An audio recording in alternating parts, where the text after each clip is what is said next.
Magandang araw mga kababayan, ako si Irene Melegrito at welcome sa ating podcast na Sentro by Sentro. Andito ako ngayon para pag-usapan natin ng isang seryosong usapin, ang korupsyon. Susubukan mo na bang mag-ghost o manakawan? Ano ang pakiramdam? Alam nyo ba na maaari na ditong pumasok ang korupsyon at iba pang katiwaliang panggobyerno? Bakit? Meron kasi tayong 500 bilyong piso na nakareserbang budget para sa flood control sa buong Pilipinas. Ngunit, 20% o humigit kumulang 100 billion ay nakalaan na sa 15 contractors. Nakakagulat, hindi ba?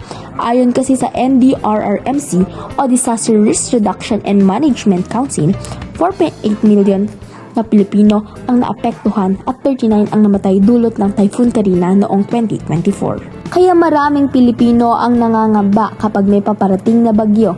Isa ka na ba doon, kababayan? Ako ay naniniwalang ang mga pinunong may bahid ng korupsyon ay dapat managot at maparusahan ng naaayon sa batas kung ito ay gagamitin sa sariling interes at pang sariling kapakanan lamang. May alam ba kayong batas na pumuprotekta sa kaban ng bayan? Ako kasi meron.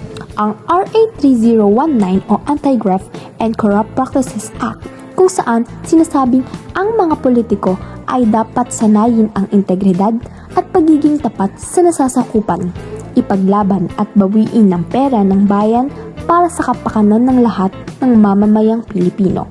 Kami ay humihiling ng transparency sa mga gagastusin ng gobyerno. Tandaan na bumoto ng mabuti at responsableng leader. Bilang isang mamamayang Pilipino, tungkulin natin ipaglaban ang ating karapatan at magamit ang mga tax sa ikabubuti ng nararami. Tulong-tulong tayong lumaban para sa korupsyong malawakan.